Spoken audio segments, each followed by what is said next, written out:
In this video, we are going to be talking about Cries and Whispers from 1972, which was Ingmar Bergman's films that he wrote and directed, and it starred Ingrid Thulin, Harriet Anderson, and of course, Liv Ullmann, and as well as Carrie Solan, Anders Eck, and Erland Josephson.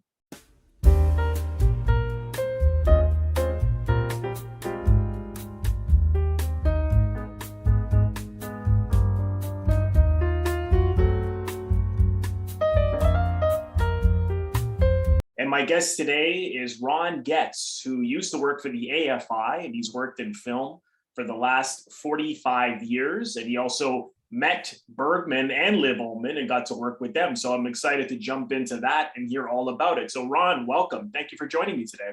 Thank you. It's a pleasure. How did you come to meet him to begin with? So you're at the AFI, and what happened here?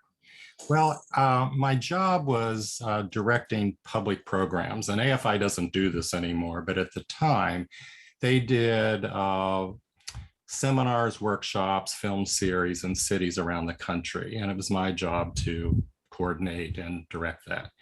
So one day I get a call from Jean Furstenberg, who at the time was the director of the AFI, and she said, "I have a favor to ask." I said, "Sure." And she said, "I've been asked to help present an award in Dallas, Texas, and I know that's one of the cities you work in. I can't make it. Would you go in my stead?" And I said, "Sure." I said, what's the award for?" And she said, "Well, it's to Ingmar Bergman." And I said, "He's going to be there?" And she said, "Yeah." And I nearly fell off my chair. I mean, I don't think she had any idea he was my artistic hero. And I never dreamed I would meet him. So I said, "Sure." And so I went and spent about 3 days with him while he received this award. And he also taught some classes or did conversations with students at Southern Methodist University. So that was sort of how I met him. And through that experience, I then got to know Liv Ullmann and others of his kind of cast and crew. So it sort of opened his whole world to me. So what year are we talking here? This is mid-70s, like 80. So was just in the process. He was finishing up Fanny and Alexander, so it hadn't been released yet. And I suspect he was paid for this to get this award, because he never does things like that. And he was frankly a little hard up for cash. So I think that's why he did it. And it was very unusual. I don't think he ever shows up to get awards. Yeah, I never heard of him doing anything like that in the past. Yeah. And tell me about what it was like meeting him. I mean, because you said you were already a huge fan and a hero. So what was going through your mind and feelings before that? Were you just so nervous, or what was that like? Oh, I was terrified. And I think I had a preconceived notion that probably a lot of people have, that I was going to meet this dour, serious, kind of withdrawn Swedish genius. And when I get there, I mean, it was kind of a surreal experience, because he got the full Texas treatment. So a limo pulls up with longhorn steer horns on it, and out comes Ingmar Bergman and his wife, Ingrid. And he comes over and I'm introduced, and I'm just kind of like, a blabbering idiot. And he puts his arm around me, and we just chat and laugh. And he was like the warmest, touchiest person that I've ever, had the experience of working with. And not at all what I expected. And not at all what I think most people think of when they think of him. That's it. I love hearing that, because when you look at his films that are so emotional, and particularly the films he was doing in the 60s and 70s were very dark as well, dark-sided, cynical, and you would think that this man must be. I mean, he certainly had his dark side, but when you watch him on set, sometimes, like even on Cries and Whispers, there's that half an hour footage of him on set, and everyone's having a great time. They had a wonderful time. Yeah. It's so fascinating to me that he was always in high spirits, and he had this real sense of humor about him. You didn't see that as much in his movies, but it's good to hear that he was a warm person. And then how did Liv Ullmann come into this? Initially, I worked for the AFI at the Kennedy Center in Washington, D.C. And she was, I learned she was going to be in a play there, Ibsen's Ghosts. Oh, okay. And with Kevin Spacey in his first, in a very supporting role back before he was known. Anyway, so I found out she was going to do that because I had this connection through Bergman. I was able to get in touch with her manager and offered, I said, we would like to do a tribute to her film work while she's doing this play. And we would set it up as showing several of her films, and then I would do an interview with her. And they all agreed. So that's how that got started.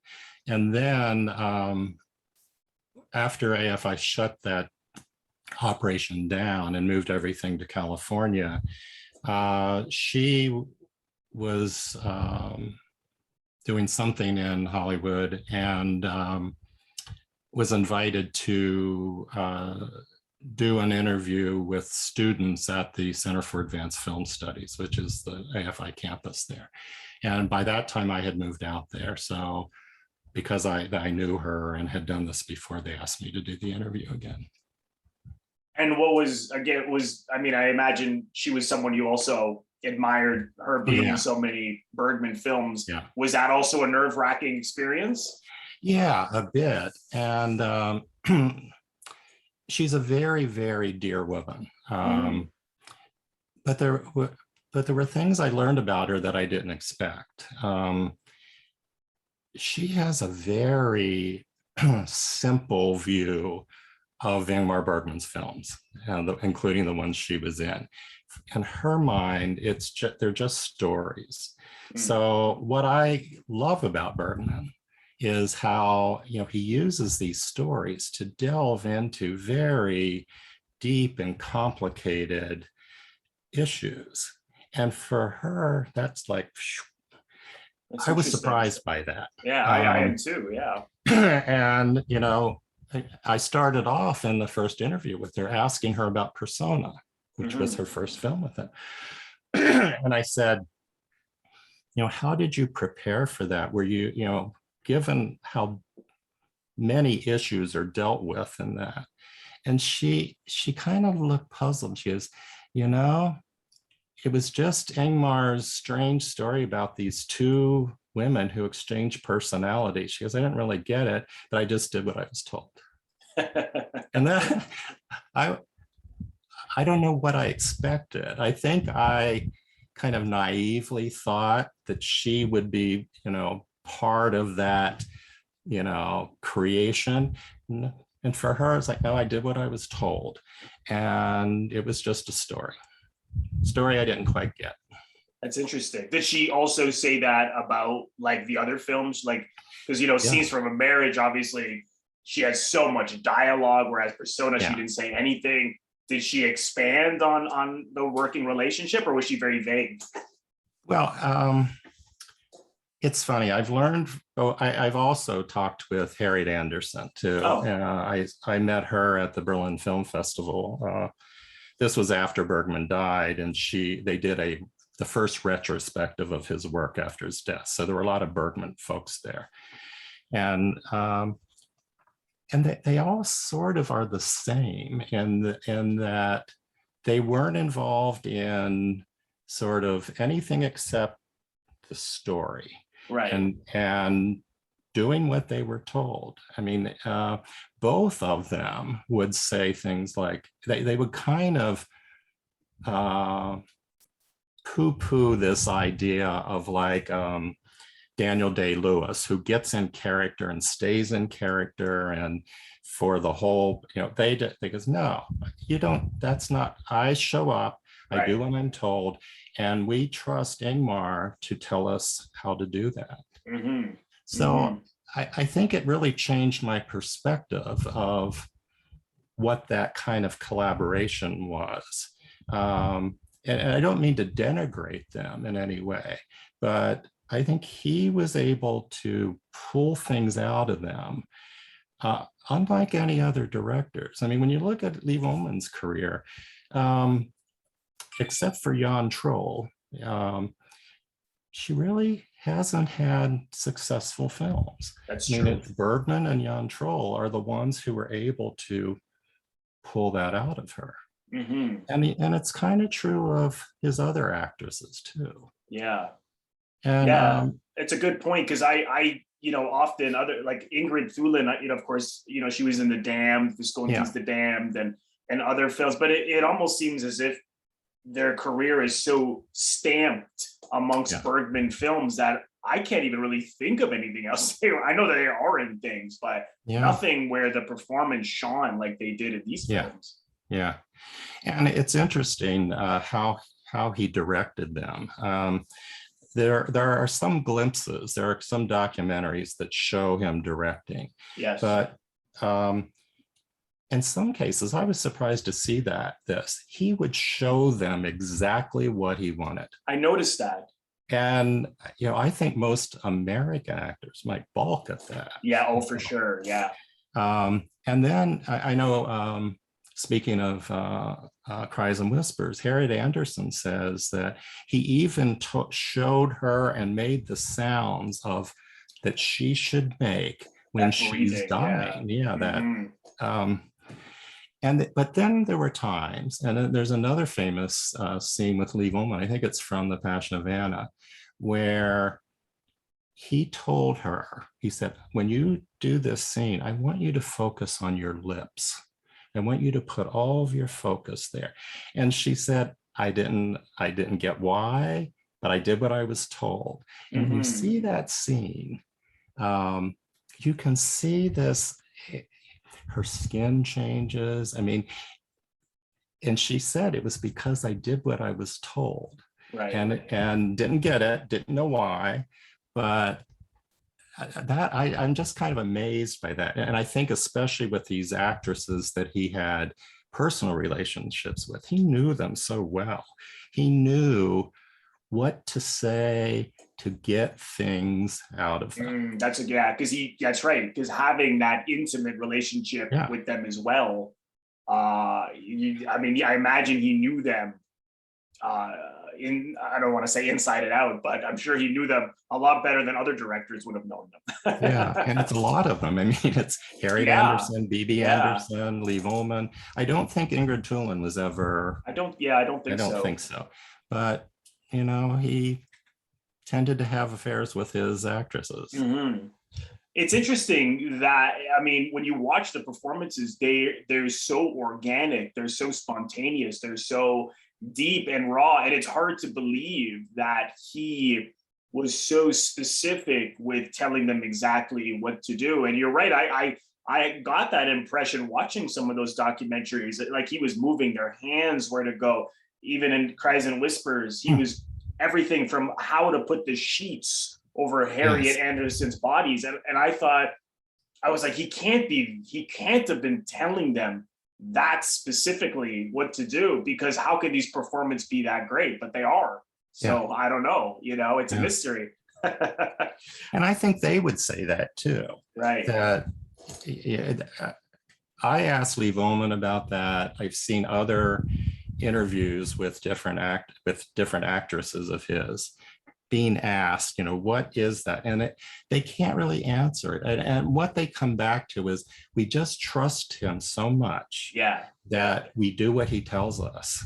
And we know that it's going to be the best we can do.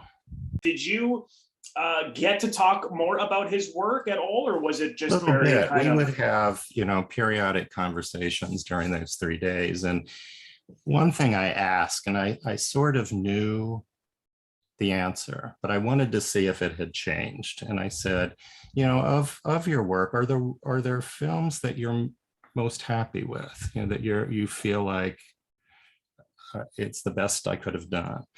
And he consistently singled out two: Persona and Cries and Whispers. Oh, And I think I would agree with that. I think what he meant is they best fulfilled the vision I had when I started making it. right. And I think you feel that. There's just sort of a confidence and that this is exactly what he wanted. So, jumping into Cries and Whispers, Yeah. do you remember the first time you saw this, how you felt about it Yeah. initially? Yeah. And I have to, when I first saw Persona, I was stunned, but more perplexed. It was so different from Yeah. what preceded it. I didn't quite know what to make of it. It took a couple times before it worked, it hit me. Where with Cries and Whispers, I was just so stunned by the technical part of it. I mean, it's beautiful. I mean, the and these faces, I mean, it's almost all shot in close up. And there's so much mystery in it, that you and the sound, you hear these, cries and whispers in the Right. background as these women either reveal their past or a dream. It's kind of hard to tell sometimes. Yeah. But I was stunned by it when I saw it. And it's disturbing. I mean, It is. Harriet Anderson's death is just hard to watch. I've probably seen it more than a dozen times now. And I just watched it again the other night just to refresh myself. Yeah, me too. And it's hard. It's hard to watch. It really is. Yeah. I remember when I first saw it feeling almost scared of it. Like just that, just not because it was partly about the fact that this woman was dying, but just watching the death unfold. And I know that the story is much more, there's a bigger picture than simply about a woman dying, but I don't know how Harriet Anderson found that. I know that she said she saw her father die, and I think he had cancer. So the sound, and as you said, Bergman even was illustrating some of those sounds, but just the deep breathing and the pain. That one scene where she calls Anna in and she's hugging him and then pushes her away just to let out a big scream of anguish. And then Liv Ullmann can't even hear it. She covers her ears. It's astonishing. What would you say the film is truly about? What do you think the essence of the story is? Gee. It's hard. I know it's hard to say in a nutshell, but yeah. I think if you look at the very last scene with the sisters on the swing, and this is basically from Agnes's diary, talking about, at least this moment, I can say I experienced perfection. I mean, something like that. Yeah. And I kind of think for Bergman, it's, life is horrible, but you find those moments that give it meaning and worth it all. I mean, that if I had to sum it up, that might be what I think the overall theme is. There are many other things in it. And there are many other influences. I mean, one of the things that I think really influenced this film is Edvard Munch. The Scream, and he did a whole series of paintings called I think it's called The Death Room, but it's basically paintings of women in this kind of situation, and a lot of red. So, I think we always have to remember Bergman is influenced by his larger Scandinavian Right. heritage. And I think that's where Munch shows up most and as an influence on his work.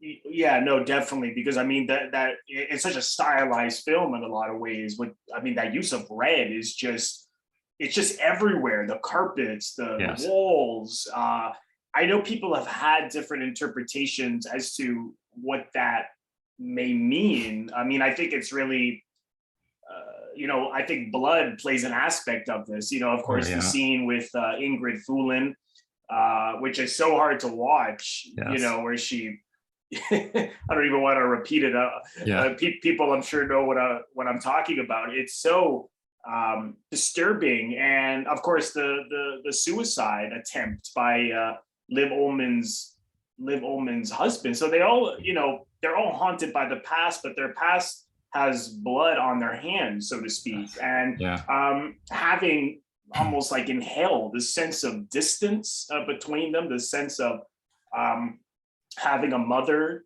that was cold, that was distant, that was critical, very much like Bergman, as Bergman described about his mother was. And I think they even dress Liv Ullmann, who plays the mother as well, very much like his mother, very much like his mother was. And it's so devastating to see what's happened with these three sisters, that they can't even touch each other. They can't even really communicate with each other.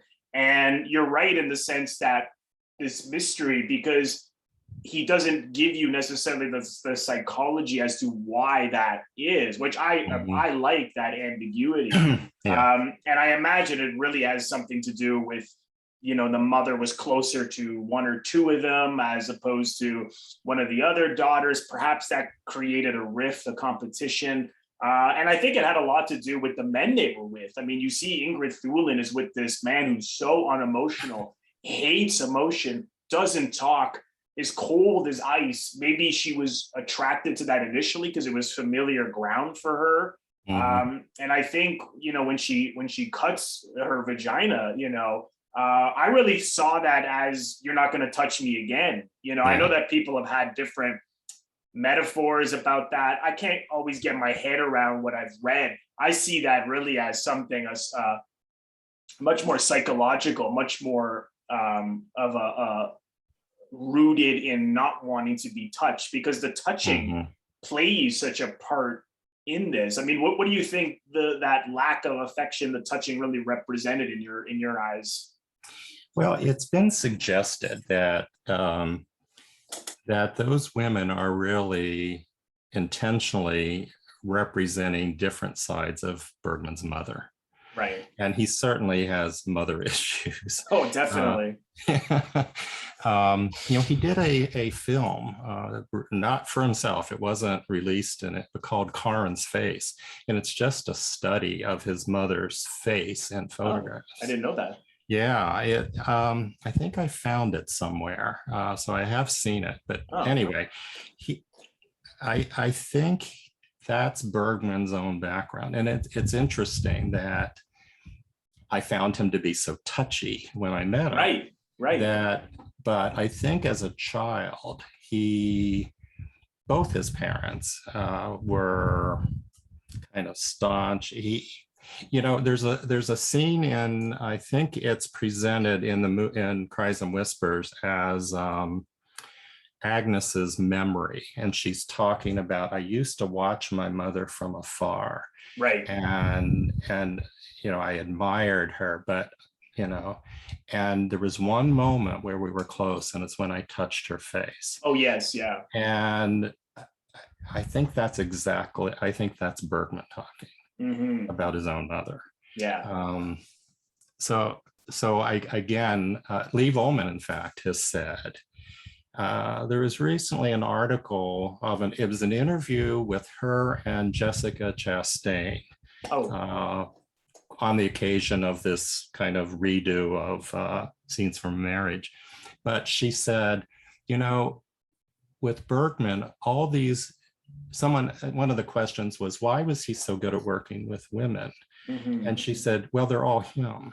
It's him getting in touch with his own feminine side, because he feels that men can't be that emotional. They can't reveal themselves the way women can. Right. So I think there is a case to be made that almost all these women are in many ways Bergman. Mm, And I yeah. think in Cries and Whispers that, some of those, that scene again with the young Agnes and her mother, that's right out of things Bergman has written about his own mother. Right.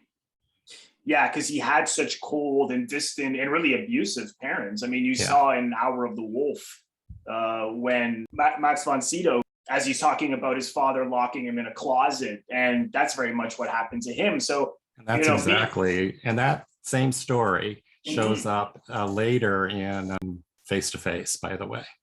Oh, that's interesting. Yeah, and one of her hysterical scenes, she talks about being locked, in a closet, and that's his own experience. Yeah, I mean, he certainly was, both emotionally and physically abused by his parents, and it certainly shows up, so much in his work.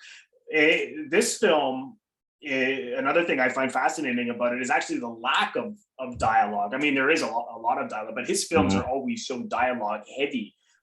Very much his theater background played a real influence in his cinematic world. And there's a lot less to this. I think like the first 9 minutes, there's not even any dialogue. And it's so much about what's happening between the people within those silences. And the silences say so much. You don't even need any dialogue. I mean, that dinner scene with Ingrid Thulin and her husband, I think there's like 1 or 2 lines there, but it speaks volumes as to what is happening and where the marriage has gone. What I really find interesting is that Ingrid Thulin, when she does have that breakthrough with Liv Ullmann, when she's trying to be affectionate with her and reach out, and she begins to cry because she's so afraid of touch and affection.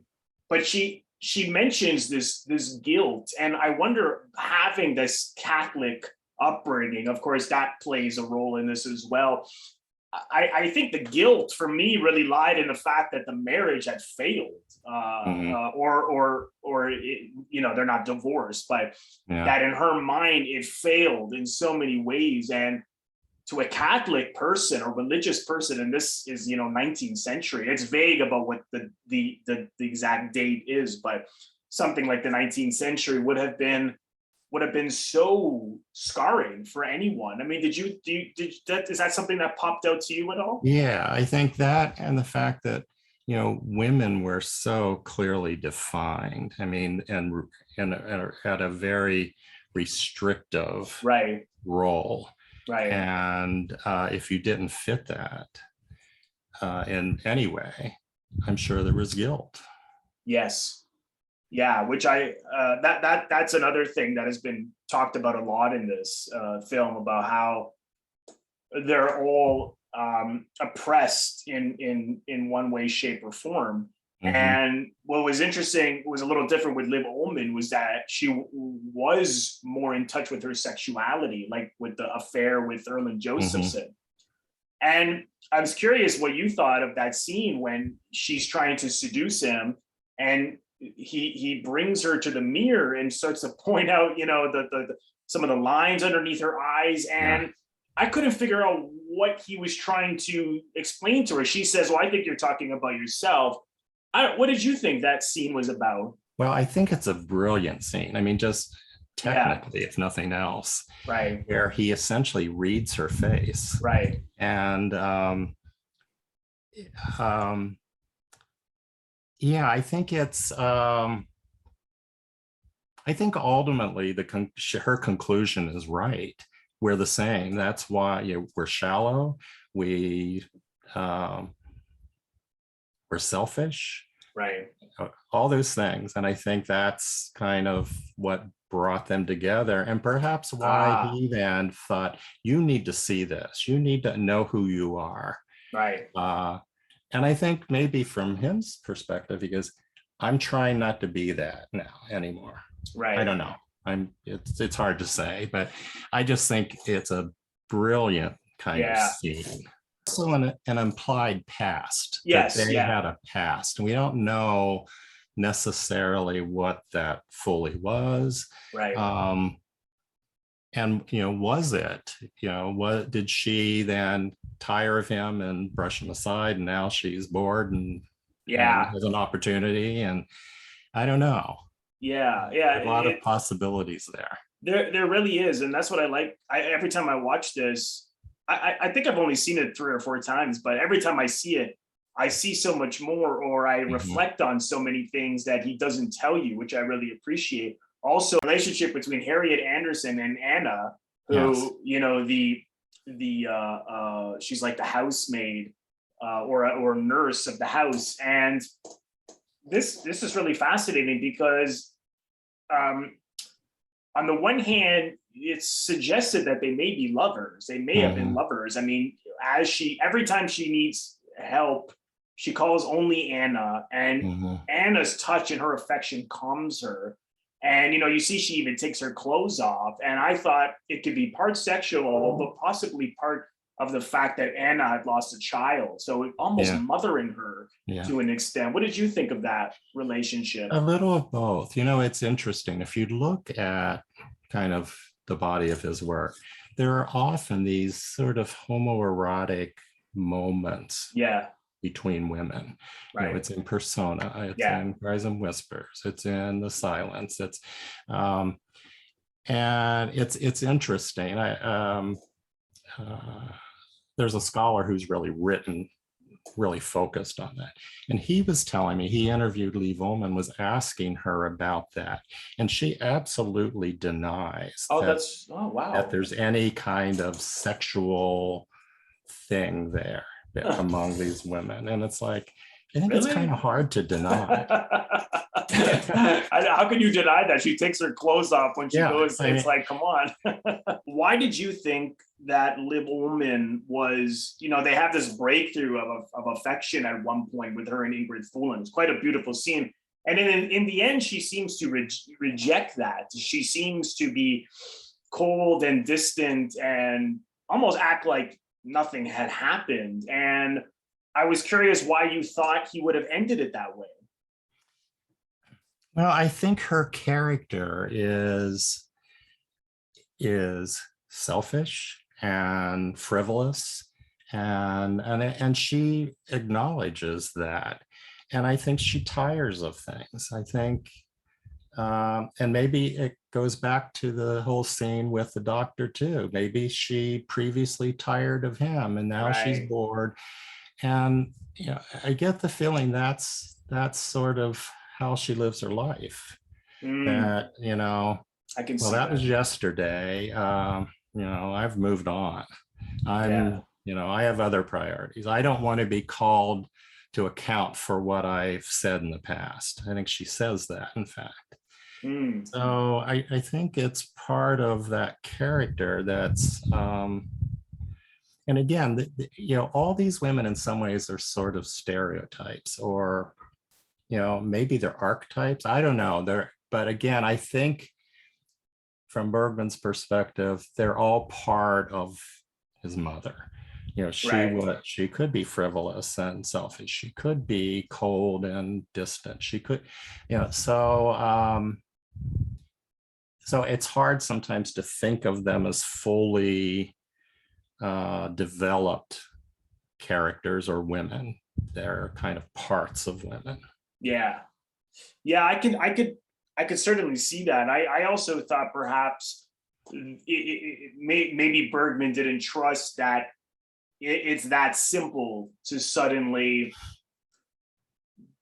change the relationship and move it forward that drastically, that fast, which is more of a Hollywood convention. It's like character arcs and they change and things look a little too easy. And I think because they've had such a distant relationship for so many years, even though they've had this moment of breaking through that, it's not going to be that easy tomorrow. It's because they're so used to this distance that it's built into them so much. You can't just break out of it. So it's somewhat hopeful, I think, because Ingrid Thulin clearly was hurt by what Liv Ullmann was saying, and was reminding her that they, that they touched, that they were affectionate with each other.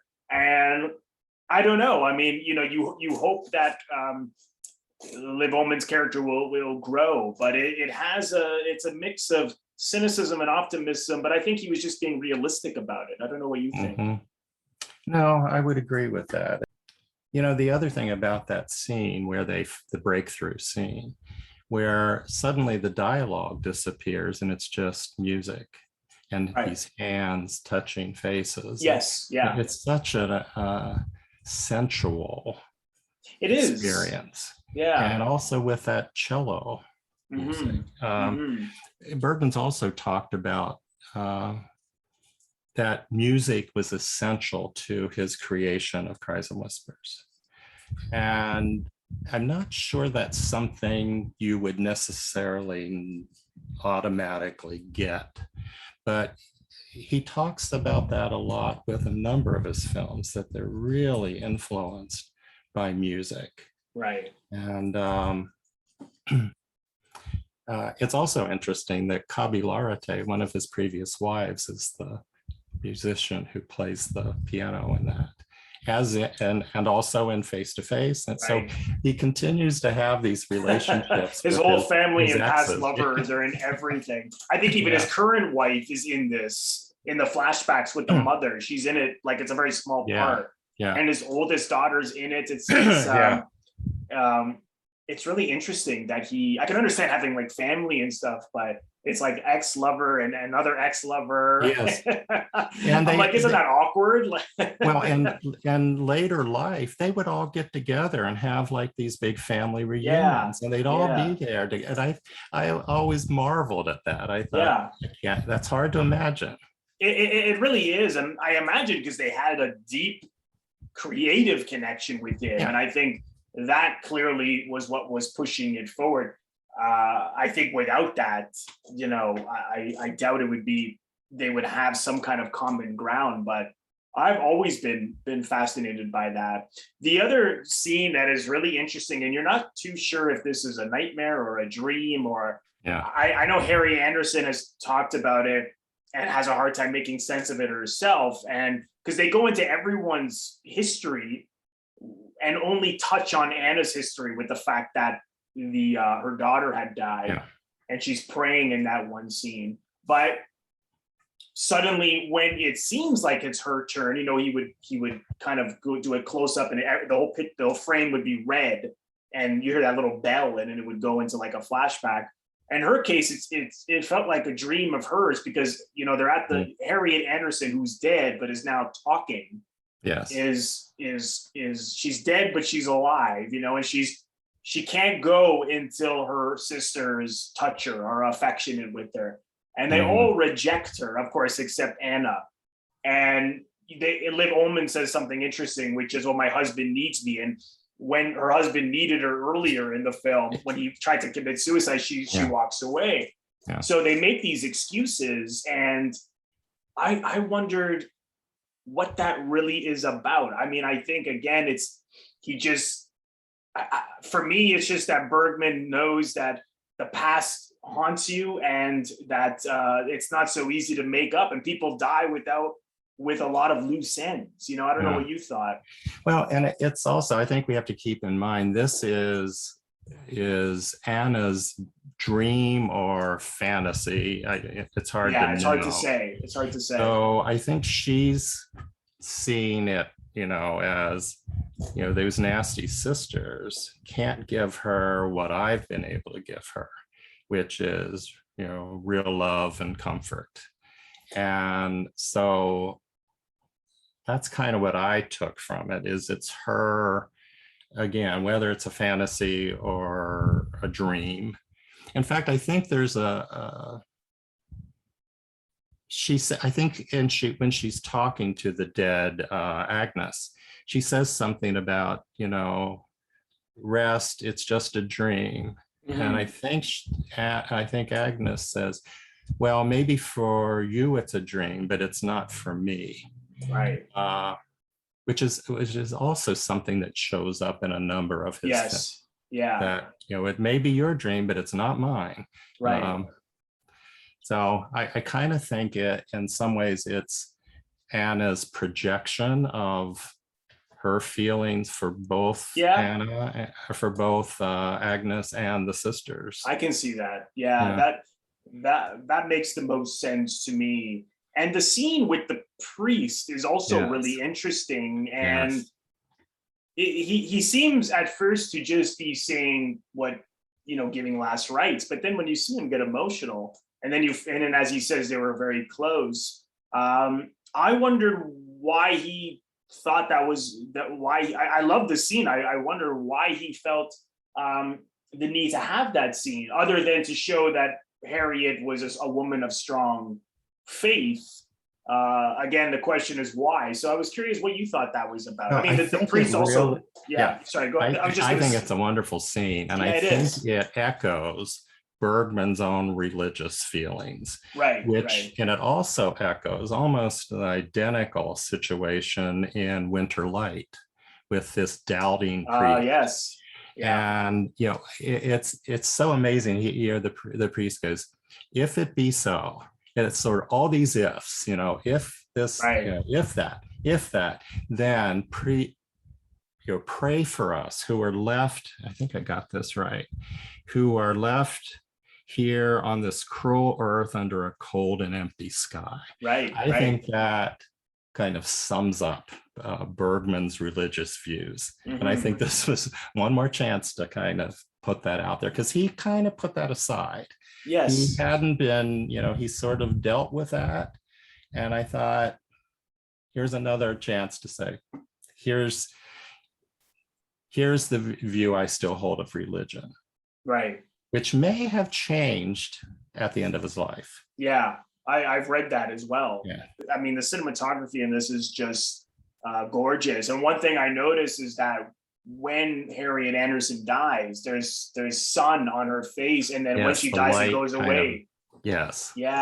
I know. I thought that was, again, brilliant on Sven Nykvist's part. And what I hadn't realized, because I just didn't know the technical stuff so much, is it's hard to shoot red.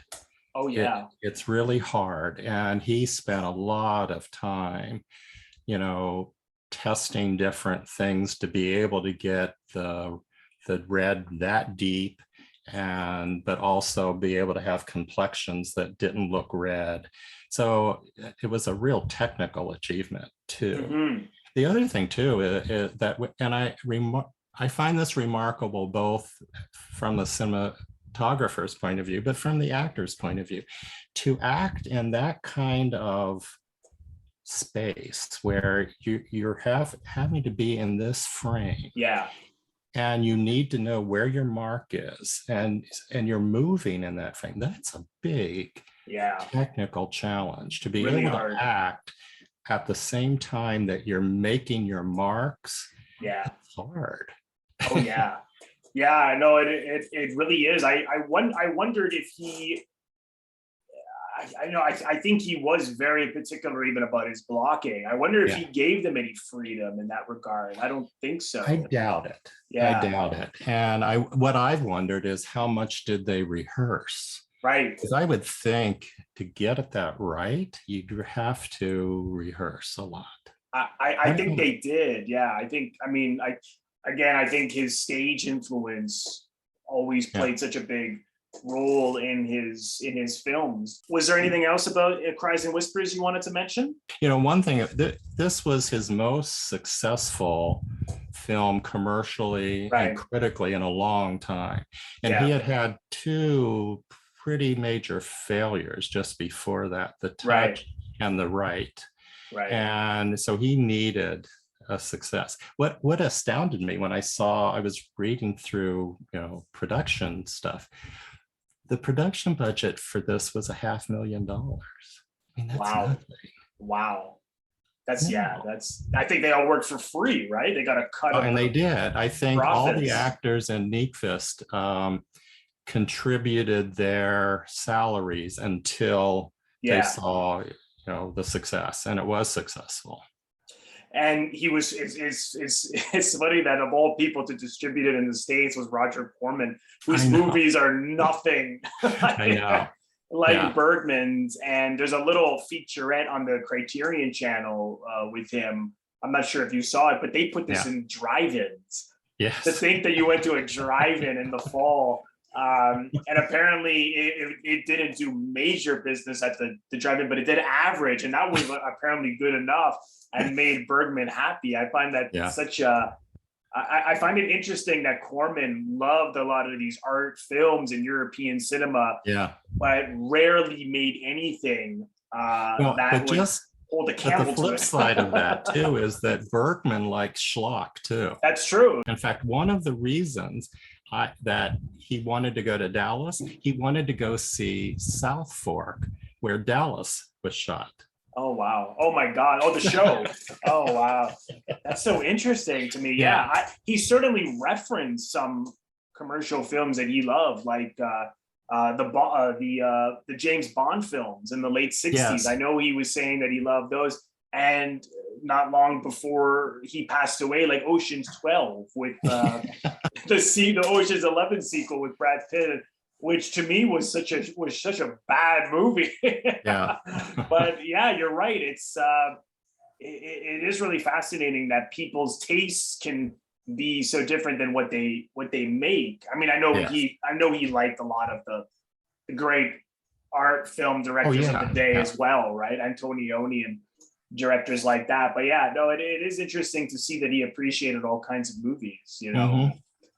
But this is, wow, it's a stunning film. So anyone watching this or listening to this now, go see it. It's on the Criterion channel, and you can also get either the Blu-ray or the DVD from the Criterion collection. Can I just add something to that? Sure, yeah. I rarely do this, and I get a lot of crap when I say this. This is probably the only foreign language film I would ever recommend watching in its dubbed version, because it was dubbed under Bergman's direction by all the original actors, and it's so well done. And what it allows you to do then is not have to keep switching to the subtitles. You can just absorb that cinematography and the faces, and without having to read. I didn't even know it was dubbed. There's a dubbed version. And I think it's in. Well, I know when Criterion released it initially, it was in both versions. You could see it dubbed or subtitled. Right. I'm assuming in the box set it must be like that too, but I'm not sure. I'm not sure either. I'll have to check the Criterion channel. If it's not there, then yeah, you're probably right. It's probably on the physical media copy of it.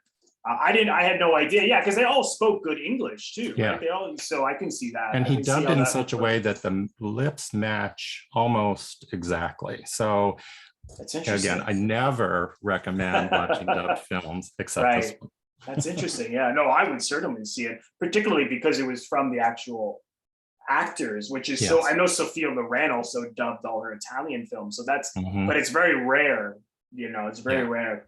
So that's really interesting. If you're listening to this now on the audio version of this podcast, there's only so many episodes on the audio version. So head over to the YouTube channel, youtube.com/Robert Bellissimo at the movies. And if you're watching this on YouTube and you're new to the channel, please consider subscribing. It's absolutely free to do so by clicking the Robert Bellissimo at the movies logo. You'll see it just above my head here to your top left in just a second. Just click on that and then click the bell in order to get a notification every time I release one of my new episodes. Ron, thank you again for coming. I really appreciate that you took the time to share your experiences with Bergman and Liv Ullmann and your takes on Cries and Whispers. I really enjoyed this. So thank you so much. My pleasure. Great. And we'll see everyone soon.